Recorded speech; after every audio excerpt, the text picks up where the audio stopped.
Marisha, could you turn off your camera until you're due to speak? It's just over BSL interpreter. Yeah, thank you. Right, Eve, go for it. Good evening, and thank you so much for taking the time to come along to this Barnet and Camden disability hustings ahead of the London Assembly elections taking place on the 6th of May. My name's Eve Byers, and I am the User Voice Project Lead at Inclusion Barnet. We are a peer-led deaf and disabled people's organisation covering the London Borough of Barnet. We believe in the social model of disability, which says that people are disabled by barriers in society, not by their impairment or difference.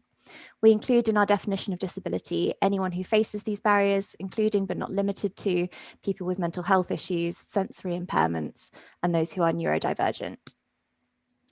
We're hosting this hustings today in conjunction with Inclusion London, who support deaf and disabled people's organisations to have a strong and influential collective voice and to deliver empowering and effective services to deaf and disabled Londoners. They are the only organisation run by and for deaf and disabled people working across every borough in London.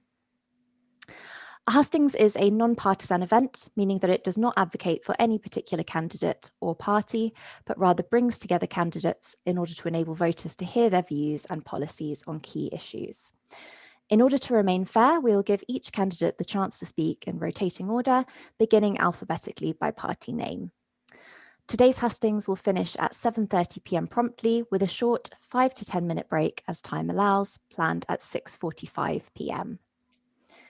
Without further ado, the candidates joining us today are from the Green Party, Kirsten de Kaiser, from the Labour Party, Clarke, from the Liberal Democrat Party, Marisha Ray, and from Reform UK, Mark Simpson. Clarke has let us know that she will need to leave at 7 p.m. due to an unforeseen commitment conflict, but that should allow us time to hear her views on the prepared questions. She may just miss anything extra from the Q&A box. Unfortunately, Roberto Whedon-Sands, the Conservative candidate, was unable to attend today due to a prior commitment, but he has sent in the following statement. Having long been passionate about the importance of accessibility for those with disabilities, I want to take this opportunity to assure your networks that if elected, they will have an ally and advocate in me. Every year, until COVID, I spend my summer holiday volunteering with a charity which takes a group of people with a variety of mental and physical disabilities on holiday in the summer and cares for them. It is vital that as a society, we recognise the need to take more action to make sure no one is denied opportunities because of a disability, and accessibility must always be central to all policymakers' considerations. I would now like to invite the candidates present to make an introductory statement of up to 3 minutes each, beginning with Kirsten de Kaiser of the Green Party.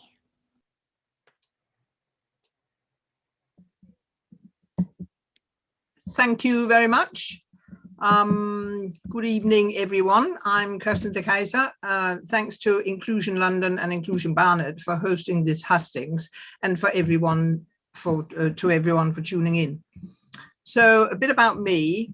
I've always been political, although I spent my career in television making current affairs and disability programs, children's programs, so I couldn't be overtly political. I was, that's just one of those things you can't be, because then you can't be seen to be impartial. It did, mind you, come out in quite a few of the stories I covered, unfortunately, like when the Enfield dial-a-ride took ITV to the Broadcasting Complaints Commission for a film I made with wheelchair user Andy, who waited, I said, in the rain for an hour for somebody to come and collect him. They said it was only half an hour, so I still think that's pretty bad. But anyway, so instead I was a trade union rep at Elstree Studios in Boreham Wood up the road. I was a very long member of the Labour Party, left in 2003 at the outbreak of the Iraq War. Then sometime later, I joined the Liberal Democrats to fight the good war, to end the tuition fees, but we all know what happened there, so less said about that, the better. And then I finally landed at the Green Party, because I saw that as being the party for the future, as opposed to the other parties, the older parties, but are sort of very much still stuck in the past. Apart from that, I sit on the council of the Electoral Reform Society, fighting to abolish first past the post. I sit on the North Central London Clinical Commissioning Group as well, with campaigning with emphasis on disability, mental health. I'm an activist with the London Renters Union, campaigning to get rid of Section 21, no fault eviction clause, and also accessible housing. So basically, we are now facing a brand new era into the unknown. The old policies are promises. I mean, what are we going to promise? About what? We don't know what's going to happen. Even my own party, even if left so. So, you know, luckily, unlike candidates from the other parties who have to toe the party line, Green candidates are free to follow their own instincts. So I've chosen to make my campaign about what I want to see in this brave new world. It's not about policies, actually, it's about your approach. It's about your mindset, your priorities. And that does occasionally mean that I'm at odds with my own party. For me, it's not about party color. I'll campaign for anyone's sensible and just program, blue, red, green, purple, yellow, whatever. I think animosity between us is a waste of time and money. So everyone on this platform tonight is working for a better future for us all. We just have different ways of getting there. So why not pool our efforts and move forward together? I'll put the Green Manifesto link to the Green Manifesto in the chat, and so go and have a look at that for more details. Thank you. That's great. Thanks very much, Kirsten. So moving on to Anne Clarke of the Labour Party.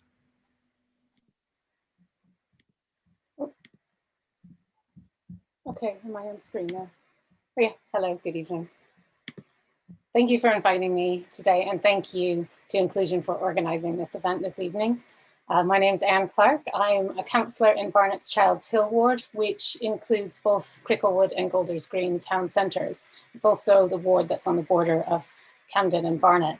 I'm also a governor of the local Camden Comprehensive School where both of my children attend, and a Barnet primary school.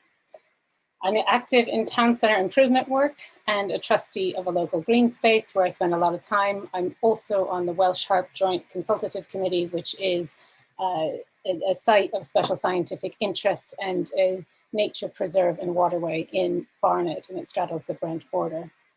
The work of inclusion throughout the pandemic has been inspiring and extraordinary, as I'm sure we all know.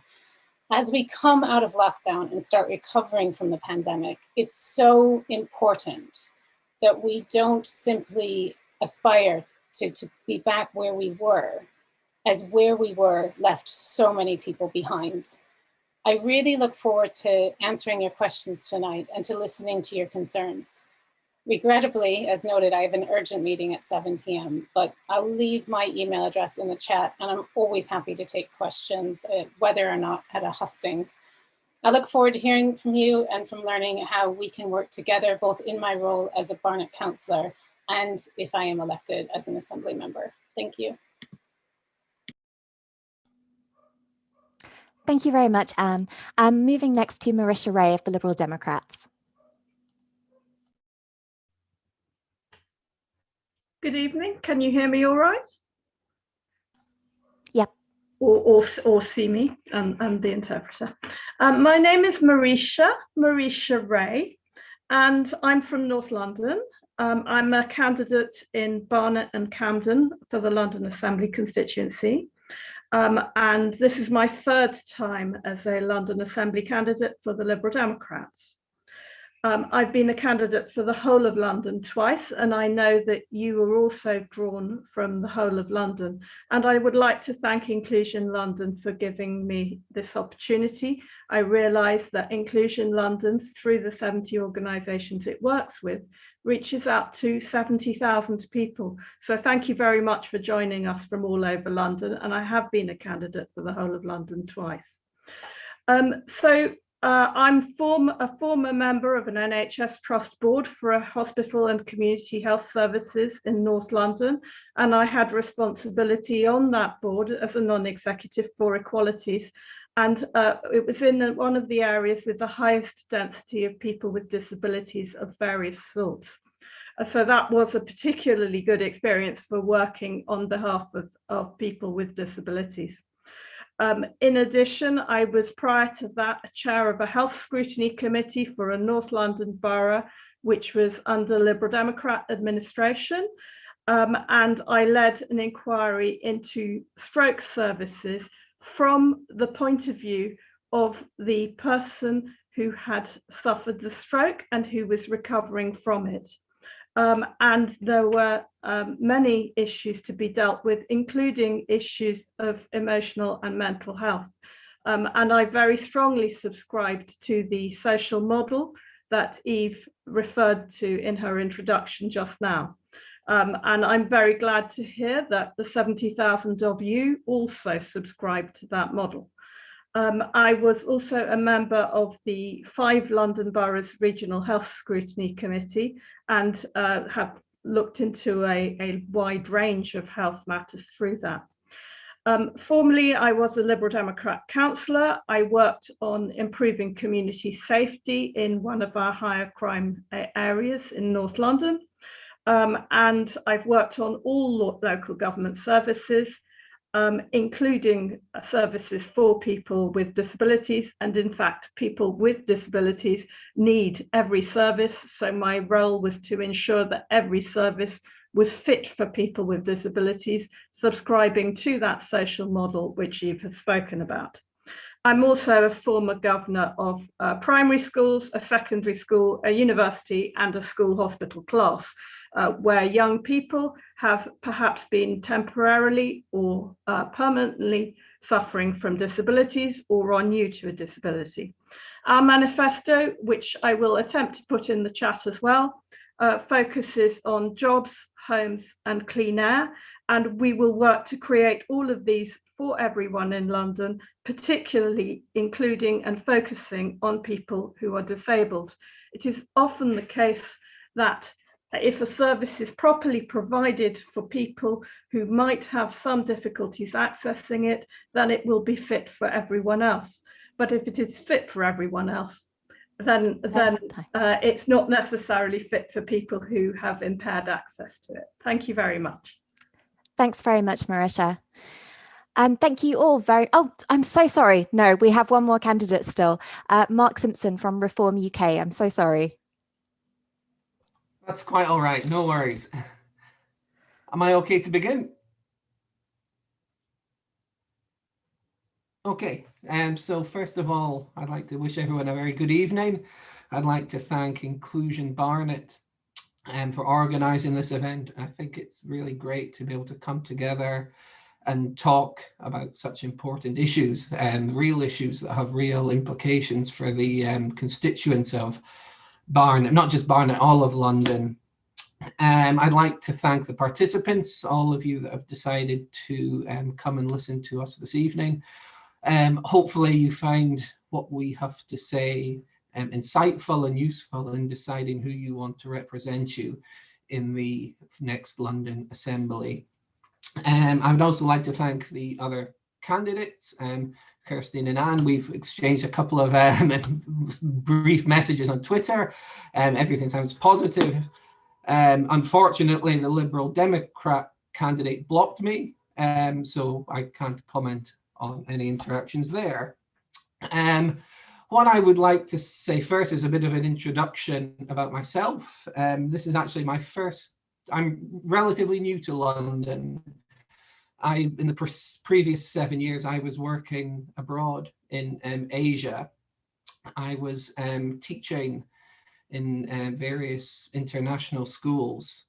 During that time in the school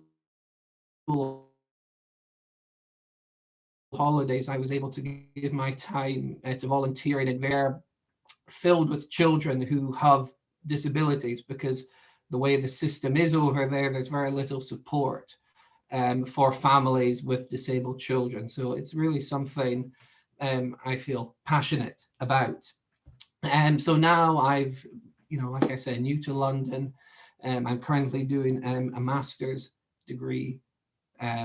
It's all been online because of the pandemic.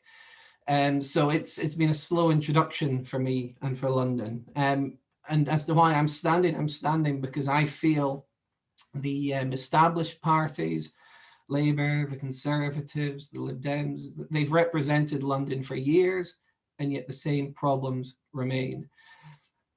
So I really believe, fresh voice is needed.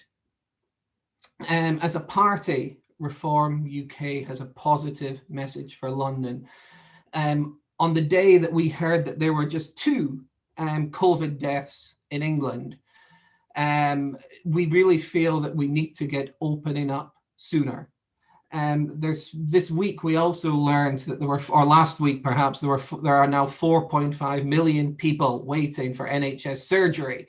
No doubt countless of these people are people with disabilities.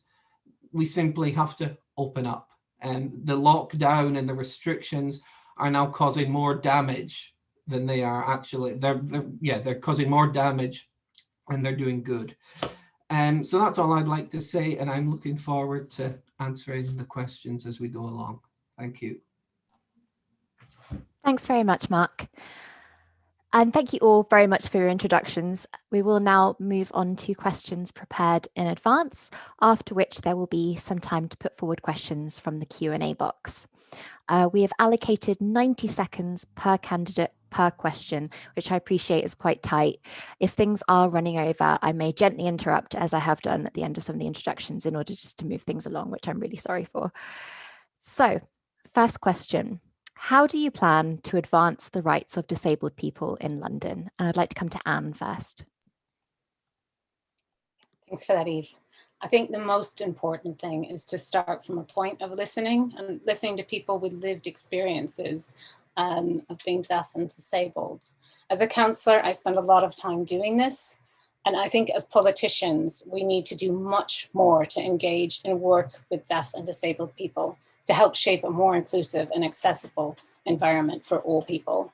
And that means making sure inclusion is at the heart of policymaking and place shaping from the start, using the social model understanding of disability and the cultural model of deafness. I know that there is still much to do to address the issues you raised in the Disabled People's Challenge, and also in Reclaiming Our Futures Alliance Disabled People's Manifesto from the 2019 general election. So I would like to meet with you regularly to work on a plan for advancing your rights in Barnet and Camden and across London.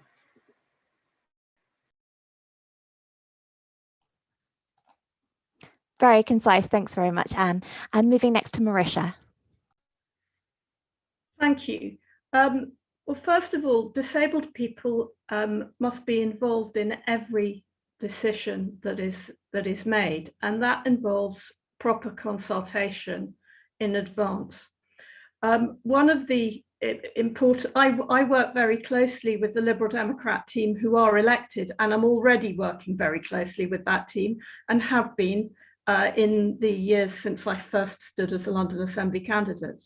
And I know that people who are disabled are not being properly consulted on, and there aren't proper equality impact assessments done in line with the law.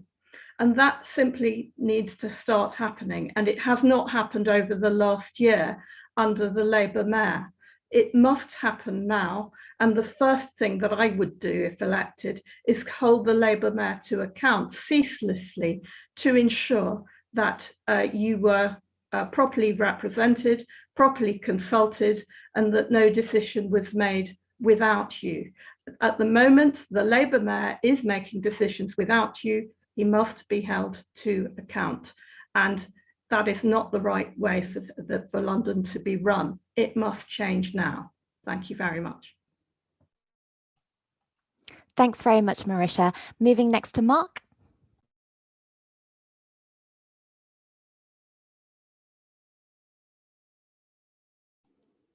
Oh, okay.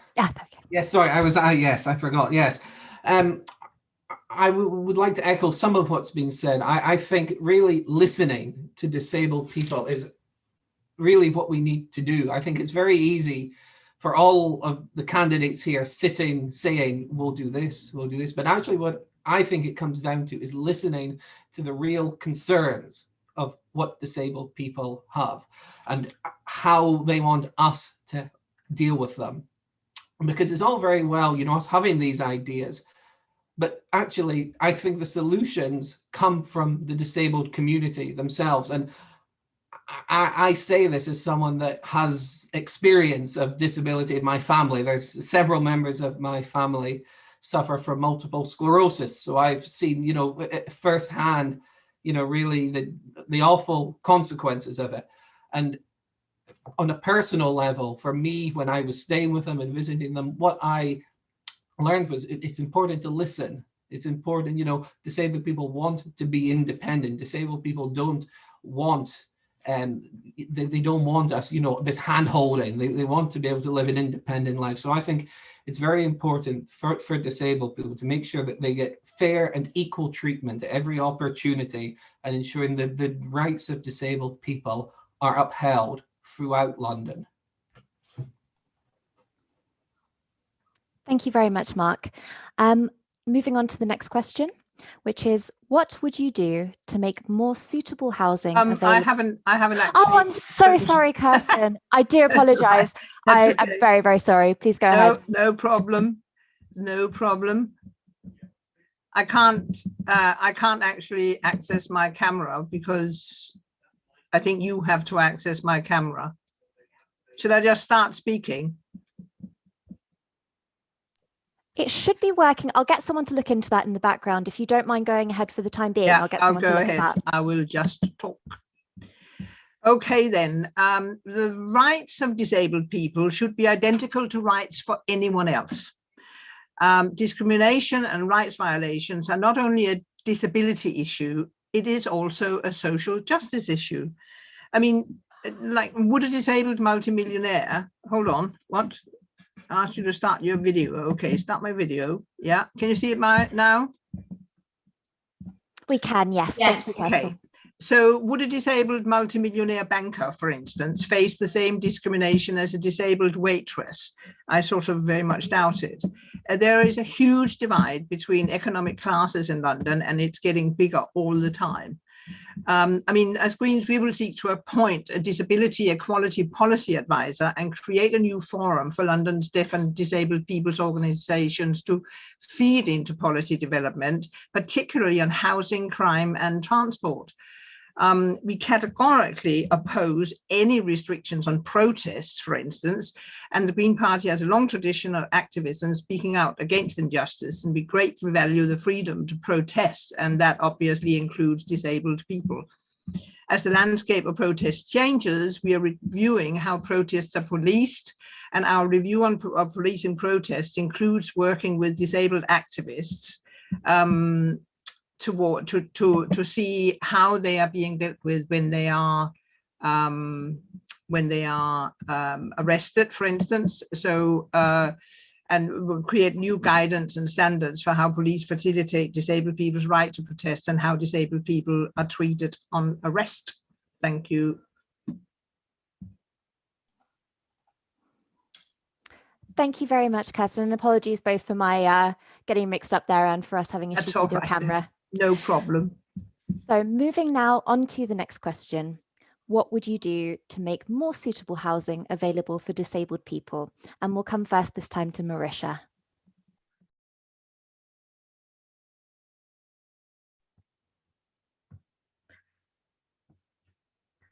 So first of all, a good step would be to ensure that the housing which is being created at the moment satisfies planning policies. And as a Liberal Democrat candidate, and I know that the Liberal Democrat Mayor, Louisa Porritt, also would do this, and our London Assembly candidate, Caroline Pidgeon, we all of us back satisfying the housing policies, the planning policies in the London plan. At the moment, this isn't the case. In addition to this, Louisa's manifesto, which I have just put in the chat, involves the creation of a lot more housing and making the finance available to create this housing. For years, London has not had sufficient housing. The Liberal Democrats in government previously have ensured that the building regulations are as they should be. And this is very much Liberal Democrat policy to have accessible housing, to ensure that the building regulations are as they should be, and to ensure that we actually satisfy the planning policies in the London plan, and that the mayor creates significant housing and has the finance to do this. As far as I know, the Liberal Democrats are the first to ensure that sufficient housing will be created in London. This is one of my priorities and one of Louisa's priorities only. Now, I see that Eve is saying that time's up. So thank you very much, and I look forward to speaking with you in a moment. Thanks very much, Marisha. Moving next to Mark. Hi there. Yes, so London, as we already know, has a chronic housing shortage. What Reform UK believe and what I believe is there needs to be a lot of house building done in London. And when we say house building, we mean affordable house building. And it seems entirely sensible to me, a certain proportion that reflects the disabled population of this affordable housing is built with disabled people in mind. This seems to me like an entirely common sense idea and solution. You know, let's build houses that are entirely suitable for disabled people, with disabled people in mind. I really think if we can address the housing shortage that London has, whilst also remembering disabled people and their needs, this is something that will not only benefit disabled Londoners, this will also benefit all Londoners. Thank you. Thank you very much, Mark. And moving next to Kirsten. Okay. Of course, government is largely responsible for housing, so that does hamper our local possibilities for action. Frankly, we need to revolutionize, our feudal housing culture completely for everyone. Firstly, for instance, just as an example of this, I mean, language matters. We don't want to hear anymore about landlords and tenants and all these medieval terms. They're housing providers and residents, and that's how we should move forward. And it's just a sign of what the whole sector is actually facing in terms of old-fashionedness. Everything needs to be affordable. Unfortunately, there's a lack of resident engagement, which is a problem, which is probably caused by residents knowing that nothing happens anyway, or that it's perilous actually to speak up. 1 in every 4 Tory MPs are landlords, and Turkeys obviously don't vote for Christmas, so they keep getting in the way of progress. I mean, I'm talking renting now because I think that is where our emphasis needs to be. That is the future. Certainly for the foreseeable decade. All new builds must be fully accessible, otherwise they won't get planning permission. We should incentivize housing providers by subsidies for accessibility provisions. For disabled people, bidding for council homes is far too difficult, and more time and help is needed to ensure that homes can be viewed ahead of bidding and that necessary adjustments are planned in good time before moving in. Councils are responsible for this, but Greens will work with disabled people groups to review all council processes and set clear standards for London. Thanks very much, Kirsten. And moving now to Anne. Thanks for that, Eve. This is such an important issue. Appropriate housing is absolutely essential for all people. In my own ward, I've seen some of the most heartbreaking scenes, disabled children living in buildings with a broken lift and mother and father unable to carry them up the stairs.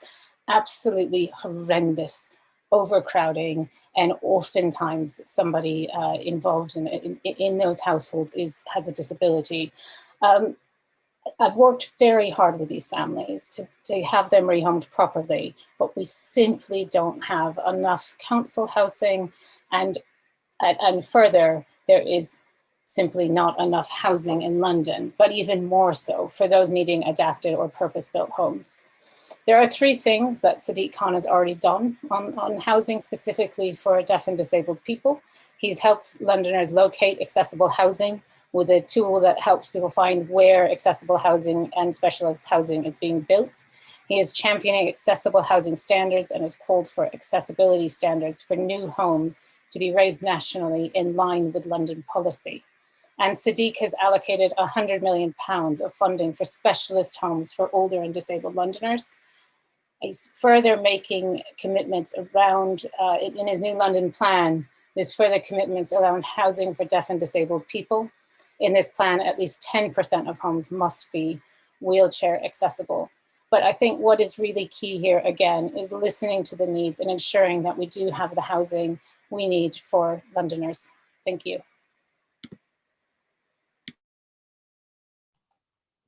Thank you very much, Anne. And assuming that I haven't missed anybody out this time, moving on to the next question, which is, how would you make our communities more inclusive of disabled people, including access to goods and services and transport?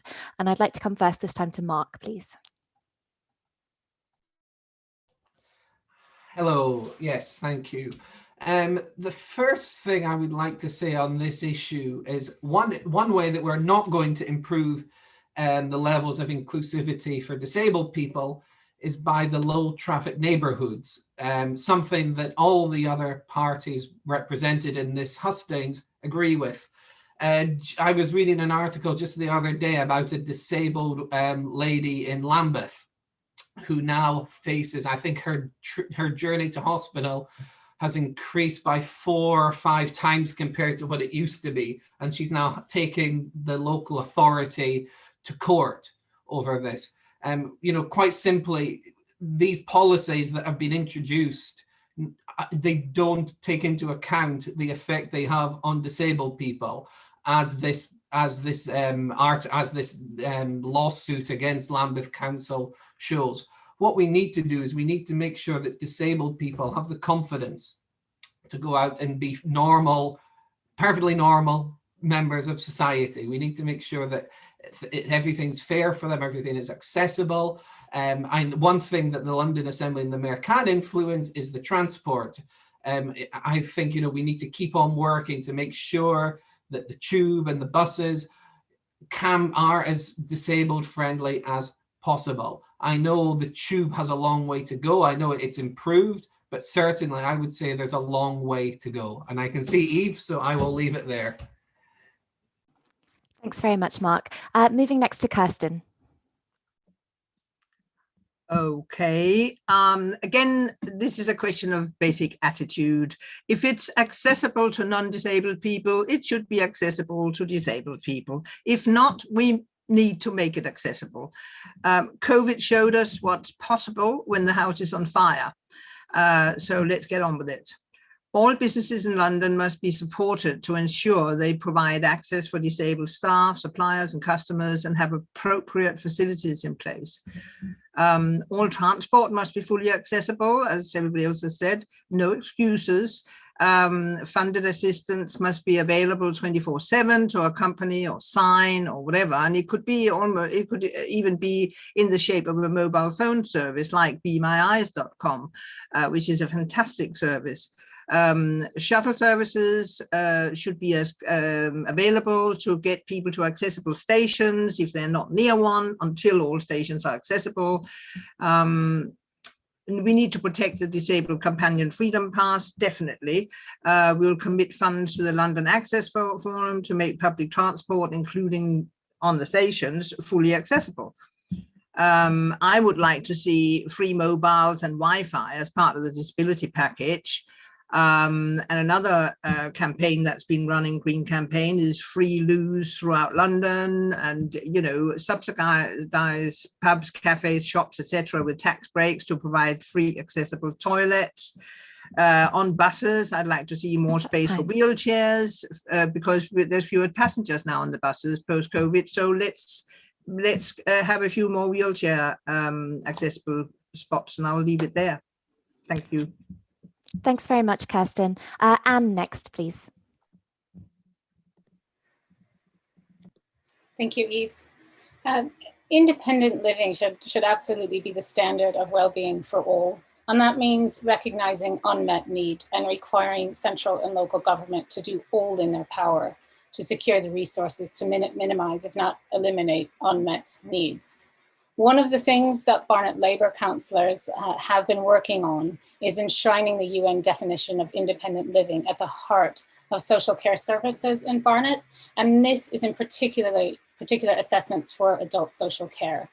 Specifically, we have been working on a 4-point plan for social care assessments, which truly places the individual and co-production at the heart of the assessment, where the individual's view of their well-being is central to the services they receive. There is already a requirement in the CARE Act, but cuts to social care and years of austerity mean that the individual's voice is often marginalized in the process. I support Sadiq's commitments to making our communities and neighborhoods more inclusive and accessible, and I hope whoever is mayor after the election will continue with this work. I also support Sadiq's commitment to looking into what more can be done to improve access to public toilets, building on his work to support improved access to through the London Plan and City Hall regeneration funding. As part of this, he will commit to ensure toilets on the TfL network are as accessible as possible and where possible free to use. I'm seeing it is my time. Thank you. Thanks very much, Anne. And now moving on to Marisha. Hello, thank you. So I would like to focus on 2 areas in particular, but before I do, I will say that my approach comes from my background as a researcher in physics before I entered local government and as an IT professional. And that is one of rigor. We go through every service and every form of transport together, you and me, everything that you want to use, and we raise every single issue of access that you would like me to raise. And that is how we will go about it, as though we were taking the bugs out of an IT system. We will take the bugs together, you and me, out of the transport system. Now, Caroline Pigeon, Liberal Democrat London Assembly member, has already been doing this. She has been working on tube step-free access schemes, and she has also been calling for step-free access in other places as well, and has been working on this ceaselessly for many years, and well over a decade. I would like to see that step-free access is prioritised and not dropped, as has been the case under the Labour administration, the Labour mayor. So I would very much like to see this happen. Please look in our manifesto. It's right there in black and white for you to see. Thank you. That is time. Thank you, Marisha. So moving on to the next question, which is, how do you plan on engaging with deaf and disabled people and our organisations? And I would like to pose that question first to Kirsten, please. Right. Okay. Well, many of the most damaging changes being made to how disabled people are supported and going about their daily lives are being made by the government at a national level. But we can help in London by building a better city where more people can participate without being confronted by artificial barriers. All organisations should be mandated to provide BSL signing and any other facilities which may be required for full interaction with any citizen, whatever their capacity. Given today's technology, this is straightforward. It just needs to be done. Special educational needs and therapy provision across London is not good, let's face it, highly inadequate. And this has a long-term impact on the education, development and employment prospects of people with additional needs. We will use partnership working, lobby government on the adult education and skills budgets at the GLA to address these gaps. We'll help spread best practice and learn from Transport for London Steps into Work internships program to encourage more employers to run supported internships as a pathway into work for local young people with special educational needs. And we'll invest in London at a London level in welfare advice, strengthening specialist services, including immigration service and support for disabled people, and playing a role in coordinating provision across London. Right on time. Thanks very much, Kirsten. Moving next to Anne, please.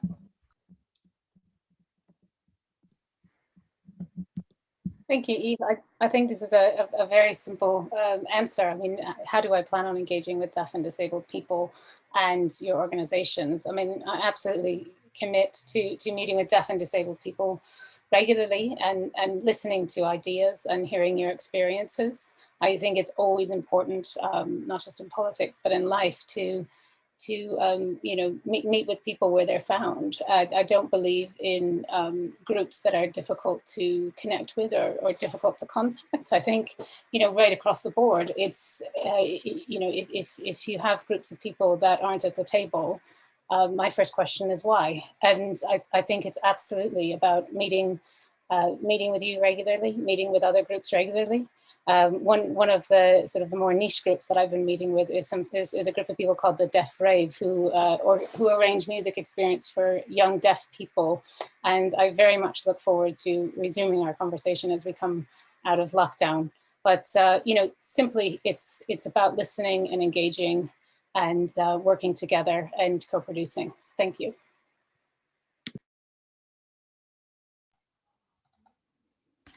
Thanks very much, Anne. And moving next to Marisha.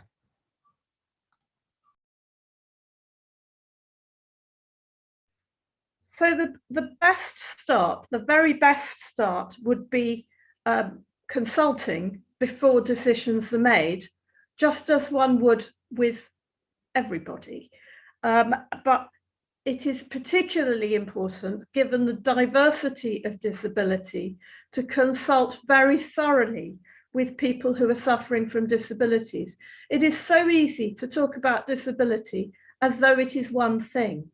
Consulting with people with disabilities involves consulting about many, many different ways of living that work for many different people. So that is something that I would like to focus on. But the reason why I'm focusing on it as well is because the Labour mayor has been making too many decisions over the past year without consultation processes at all. And key decisions have been made without equality impact assessments. Without those equality impact assessments, it is not possible to guarantee the rights of people who are disabled and every kind of person who is disabled, because you are, each of you, having a different lived experience, and each of you deserves to be taken into account individually before any decision is made. That is not happening. I am very angry about it. You should each be, of the 70,000 of you, be angry for the 70,000 different experiences. It must stop now. Vote Liberal Democrat. Thanks very much, Marisha. Coming next to Mark. Hello, yes.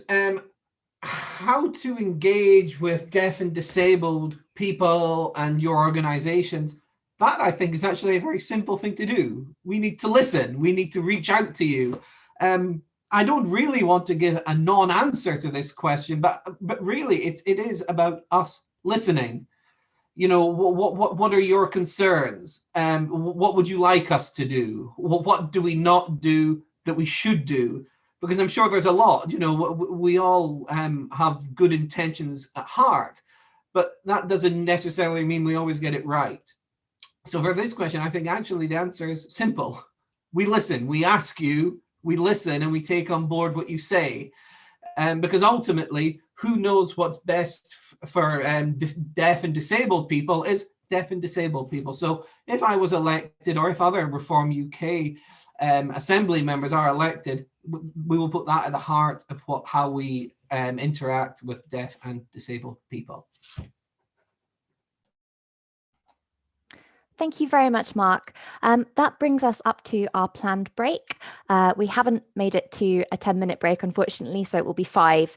So it is 6:45 now. We will come back at 6:50 on the dot. Thank you.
Hello again, it's now 6:50.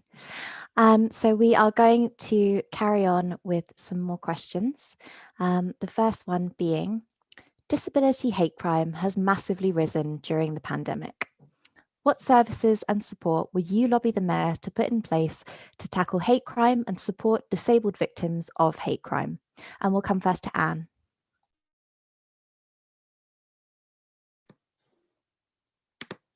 Thank you, Eve.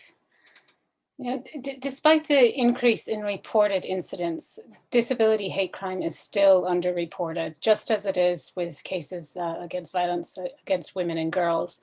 I think a lot needs to be done to encourage victims to come forward, and a lot of this stems from people feeling less comfortable reporting crime because they're worried about what's going to be done with that report. I think we need to broaden the number of trusted local organizations that provide third-party reporting services like MenCap does. Not everyone does feel comfortable reporting hate crime to the police, and the more trusted local organizations that provide the service, the more people will have the confidence to report. I also think that more support services across the reporting and legal system would help build confidence for people to come forward in the knowledge that it will be taken seriously, as well as raising awareness about what disability hate crime is and how to recognize it. This takes funding, and the government really need to play their part here. We can't just carry on with the Tories cutting every service. I mean, and not even being bothered to turn up tonight, but you know, it's endless cuts, endless austerity, and it's very difficult to do these things. But I do think there are practical solutions, there's practical support networks that we need to embolden in order to encourage people to come forward. Thank you. Thank you very much, Anne. And moving next to Marisha. Thank you. I strongly agree with Anne. One of the most important things is to increase reporting. There is a significant underreporting of hate crime, and there's a lack of understanding that police resources are often allocated on the basis of how much hate crime is reported. Even if the crime that you have suffered has not been followed up, it contributes to the body of evidence that the police need to put money towards hate crime. It is absolutely vital to report it. And I strongly agree with Anne also that there's a lack of understanding about what to do. Now, my area of expertise is actually in increasing the reporting of crime. So I am the person to vote for. All that the one has to do is to day in, day out, speak about this through the media. I would be coming back to you through Inclusion Barnet and Inclusion Camden and Inclusion London. I would come to you repeatedly and ask to discuss this particular aspect with you repeatedly. I hope if there are incidents which you are not sure about, that you will call 101 and that you will discuss them with the police. Because that is the most important thing you can do at the moment yourself to ensure that more resources poured into this. So I would be calling on the Mayor to resource this, and I will be speaking out about this on your behalf if you vote for me. Thank you. Thank you very much, Marisha. Moving now to Mark. Yeah, the first thing I would like to say is hate crimes of all kind have no place in London. They are abhorrent and they simply cannot be allowed to exist. I think a big problem is the state of the police. We feel, Reform UK, we feel that the police priorities are wrong. They are not focusing on the real concerns of Londoners, and that includes disabled Londoners. You know, this is a topic I could talk a lot on, but we're limited on time. So I think really the police need to really kind of readjust and reconsider what their priorities are. And near, or if not top of that list, should be stopping hate crimes. I would also like to say we need more police. The Tories, they cut 20,000 police officers, only then to hire back 20,000 police officers to then tell us how great they are because they've given us more police officers, when actually, no, that's not the case. They replaced what they had cut. So, you know, we need to have more police because ultimately they're the ones that can stop it. I would also think the spending priorities need to be looked at. I mentioned the LTN in Lambeth with regards to the disabled woman. If you believe, the Lambeth Council spent £1 million on those LTNs. Now, I'm sorry, that is not a good way to spend £1 million. It could be much better spent. Thank you, Mark. Moving on next to Kirsten, please. Right. I mean, there's been far too much pussyfooting around hate crime in terms of sanctioning the culprits and protecting the targets of such crimes. Many who experience hate crime, I agree with Anne, are reluctant to report, fearing reprisals and that nothing will get done anyway. I mean, Greens are committed to the principle of nothing about us without us, and we will involve disabled people's representatives more closely in policy making at the highest level across all areas of the mayor's work, including working with the police to tackle disability hate crime. We will make sure all police and GLA public service staff are trained to recognize all kinds of hate crime and to assist victims in reporting crimes to the police or third parties and in giving advice on CCTV. We'll commit strategic long-term investment to community organizations that tackle inequality, poverty and discrimination against deaf and disabled people, including funding to expand advice, advocacy, provision and hate crime support services. Education, mediation and restorative justice are very powerful tools, much underused. I would personally move all these far higher up the agenda. Thank you. Thank you very much, Kirsten. Moving on to the next question now. How will you work to tackle the disabled employment gap in London? And I'd like to go first to Marisha, please.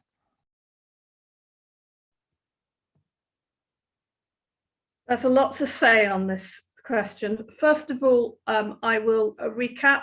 We need accessible transport. And I will not go into it further, but I believe that I've spoken about it already. We need more flexible working practices, and we need hybrid working from home and from offices. This could well provide better working opportunities, new work opportunities for people who are disabled. But it has to be thought through and done the right way. And so it's not inevitable, and the mayor has to be active on this. The mayor has various powers. I would ensure that they were used. I'm sorry, in 90 seconds I won't say more. The London Assembly and the GLA group, the Met, the London Fire Brigade, Transport for London and so on are all major employers. And they need to lead by example. And the adult education budget has now been devolved, and it's vital that that funding delivers for disabled people. Now that's rather a whistle-stop tour, so please go to the manifesto, but there is an awful lot to say on this question and we could speak for twice as long. Thank you very much. Thanks very much, Marisha. Moving now to Mark. Thank you very much. Yes, the first way that we tackle the employment gap is by reopening London. There's going to be no cutting of any gap the longer that London stays closed and in lockdown. I've said it earlier, I'll repeat it. In England today, there were 2 deaths from COVID. We are not going to solve any disability employment gap by staying locked down. And what I would like to say more broadly is we need to make sure disabled people are empowered to be the best they can be. Something I think, and I don't know why it doesn't happen more often, is we need to see more disabled people running for elected office. The London Assembly would be a brilliant platform for any disabled person to stand up and be seen and show show Londoners that they can be a perfectly normal, wonderful member of the Assembly. And also they would act as a role model to other disabled people, to show them they can do these things, that there's nothing to stop them doing it. So what I really think we need to do is we need to empower disabled people, show them that nothing is impossible for them. Thank you. Thank you very much, Mark. Moving now to Kirsten. Yes, well, a disabled employment gap doesn't make any sense to me at all. And my hope is that other measures put in place will close much of that gap.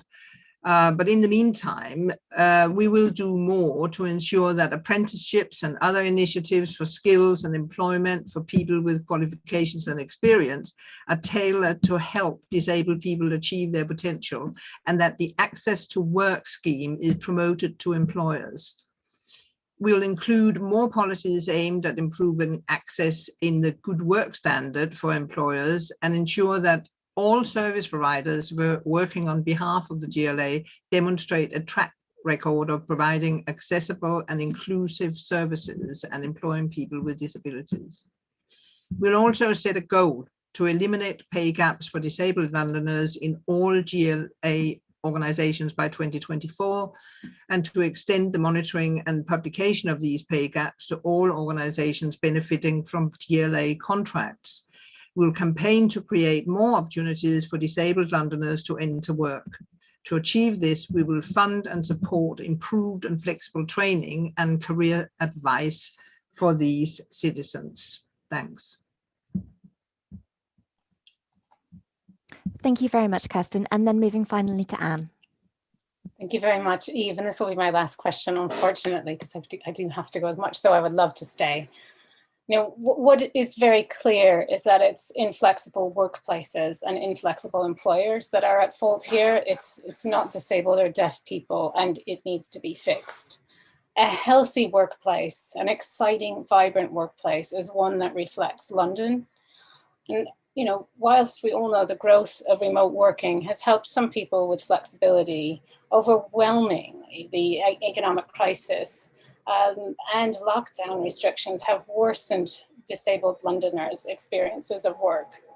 Sadiq introduced the Employment Rights Hub, which is really important. It offers information for workers on flexible working and protection from discrimination. And he has continued to support the improvement and employment outcomes for disabled Londoners by match funding the devolved DWP London Work and Health Programme. I will continuously push for more to be done by employers to include and actively seek to hire people with a range of disabilities and a range of life experiences. Thank you.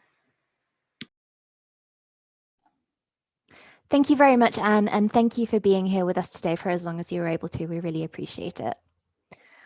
Moving on to the next question now.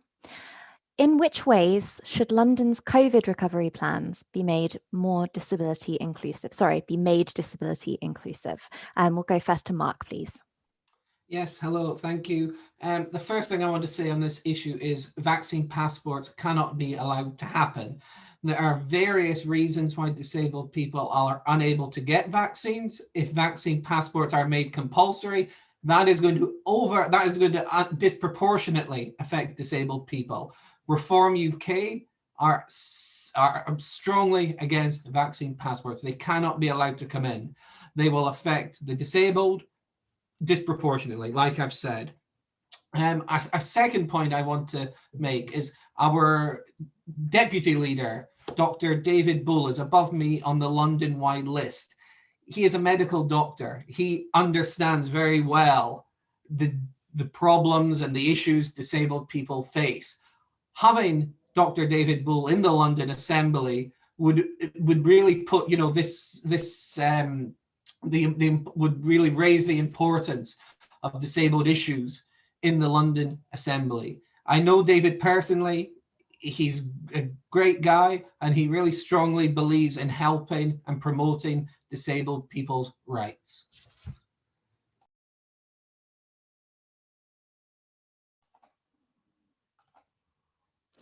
Thanks very much, Mark. Moving now to Kirsten. Well, in short, there should be no difference between disabled Londoners and anyone else in London's COVID recovery plans. Everyone should be supported according to their needs, and COVID is no different. In all our work with the recovery plans from COVID, we will bring in more collaboration with the voluntary and community sector, particularly with minority and disabled communities that we've seen being so effective during the COVID lockdowns. We will meet with community organizations more often than we do with business groups, for instance, when prioritizing the recovery. If something doesn't work for all of us, we must do it differently. The pandemic has resulted in a great many people now having additional caring responsibilities, for instance, so this must be done in a way that improves opportunities and quality of life for parents and those with caring responsibilities, as well as disabled Londoners who want to remain employed. We'll also fund a number of smaller micro pilots of basic income support, focused on clusters of people and businesses of different kinds and their customers. For example, disabled people, or a local retail or manufacturing business cluster to examine the impacts on the well-being and security of diverse Londoners. Thank you. Thank you very much, Kirsten. And now coming to Marisha. So I would like to speak about the London COVID Recovery Board. This has been timed out in other places, but the lack of disabled voices on the London COVID Recovery Board at the table, people who suffer from a disability or live with a disability, and depending how they see with it, or are impaired by society. One of the impairments of London is that there is nobody living with a disability, as I understand it, on the London COVID Recovery Board. And this is the point that we, as Liberal Democrats, all of us, me included, will be calling for, that the London COVID Recovery Board includes the voices of people living with a disability. They must not be excluded further from this.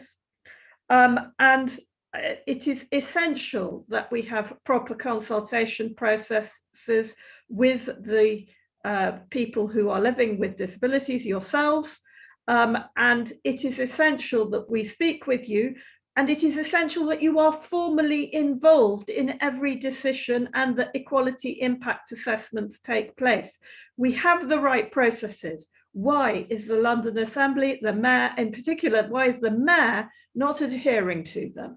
You cannot get what you need by voting for this Mayor. You need to vote Liberal Democrat. Thank you very much. Thank you, Marisha. We're now going to move on to some questions from the audience. We'll cover as many as we have time to.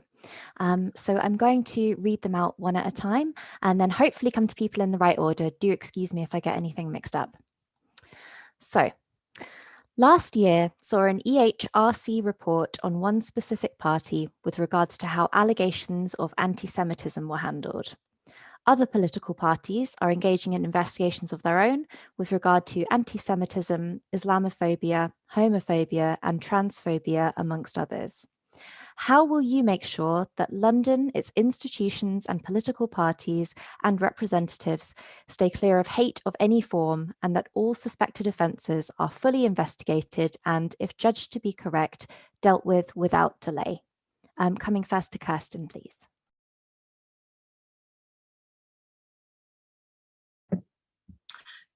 Well, I think, we dealt with that earlier as well.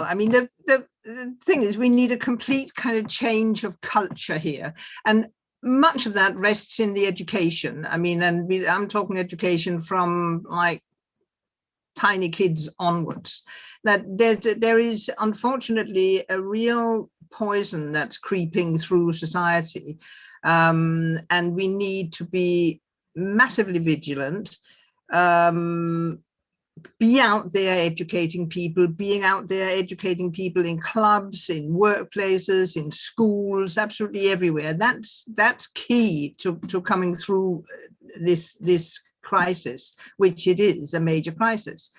And it's, you know, we have to remember that mantra, you know, first they, you know, I mean, I don't know. I mean, it's a huge question, and one which I think rests with information and education, basically, and awareness. Thank you. Thank you, Kirsten. Coming next to Marisha, please.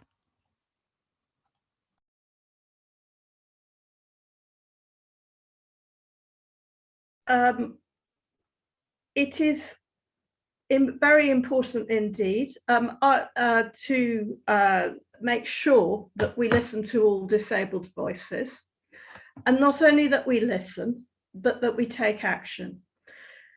We need rigor in this because of the diversity of disability, and we need to make sure that no one is left out whatsoever. That takes energy.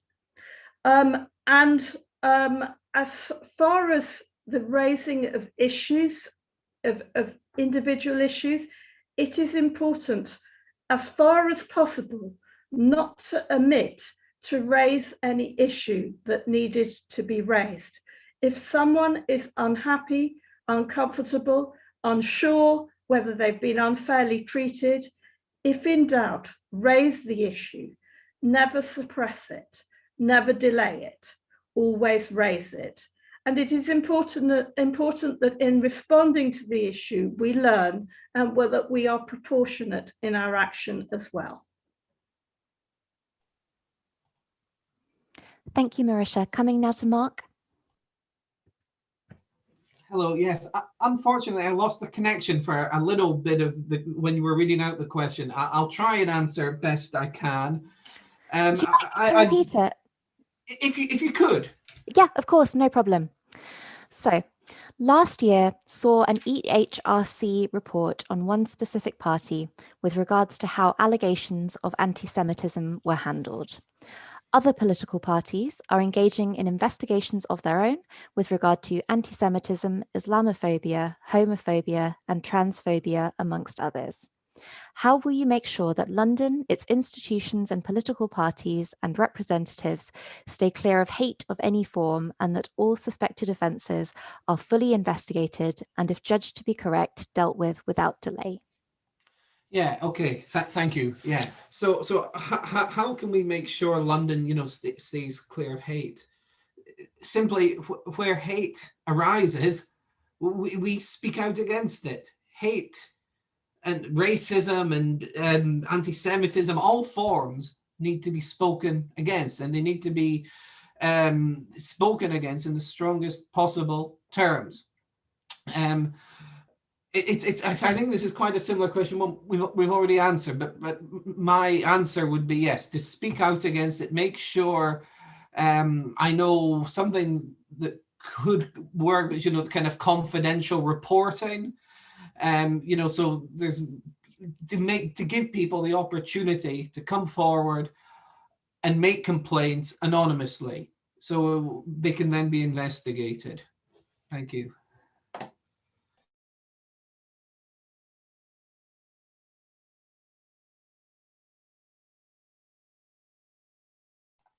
Apologies, I hadn't hit my mute off there. Moving to the next question. The Mayor of London now has responsibility for adult education, a multi-million-pound budget.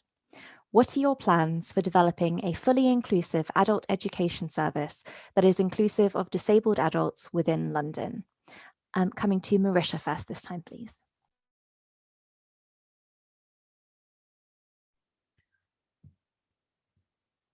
So first of all, adult education is a Liberal Democrat specialism, and I would be looking to experts on adult education for this.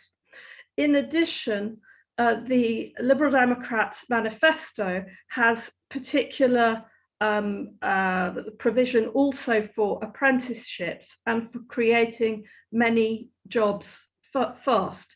My priority would be to see that these were accessible to each of you as people who are living with a disability.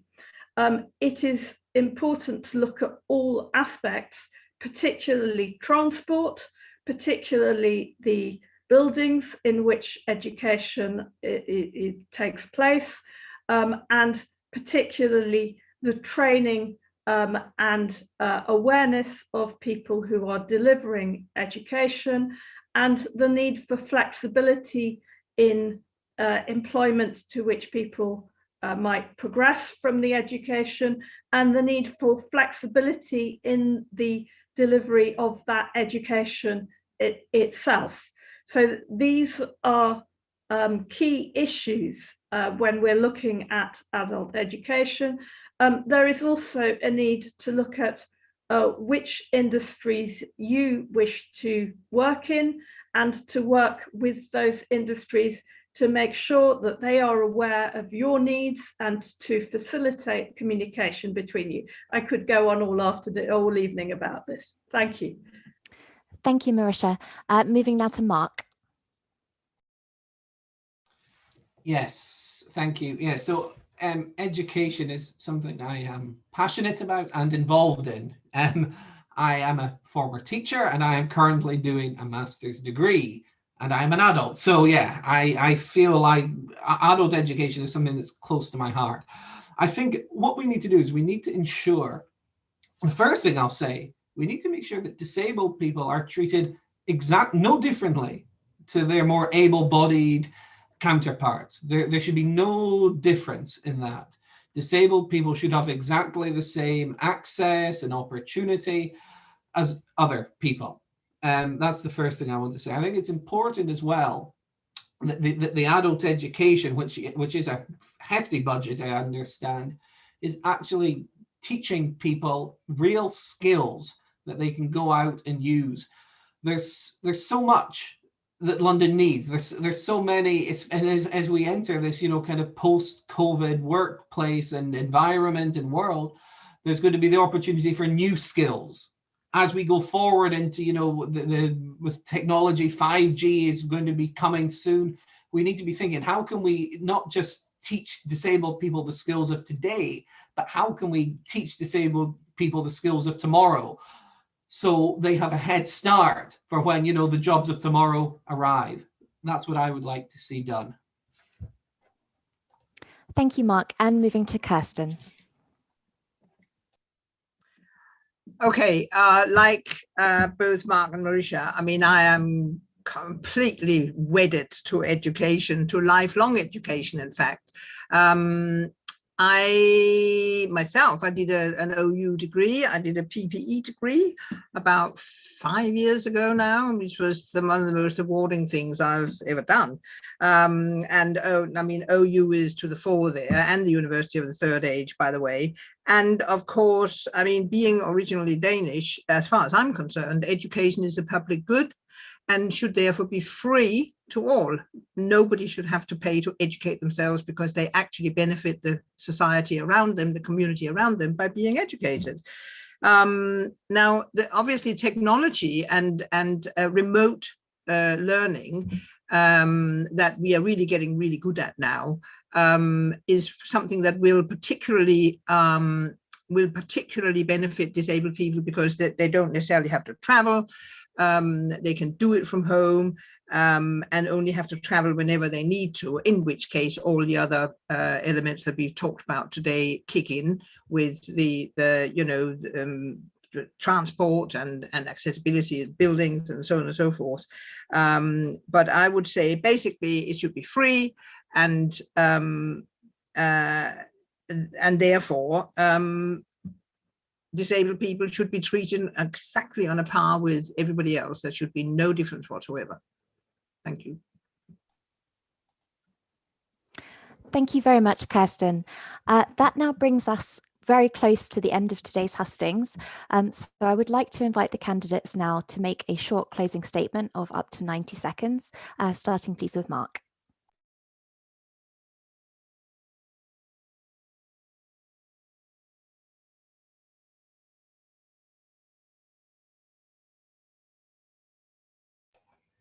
Hello, yes, sorry, a little technical problem there. I've seen there's a question in the chat that I would just like to quickly address. If I may, I will make it part of my 90 seconds if I must. Someone is asking, why do all the candidates support the LTNs, considering they have such a negative impact on disabled people? Perhaps you misunderstood what I said. Reform UK is strongly against the LTNs. We do not support them in any way, shape or form.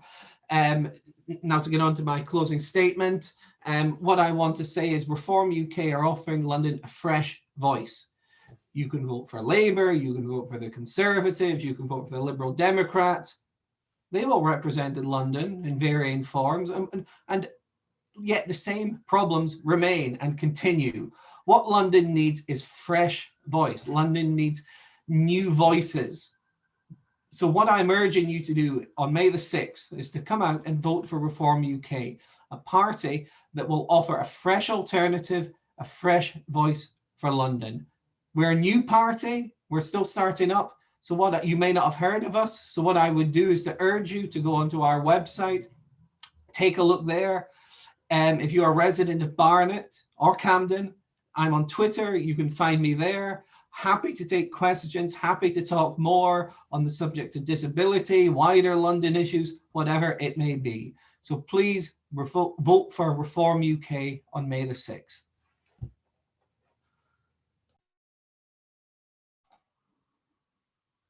Thank you. Moving now to Kirsten.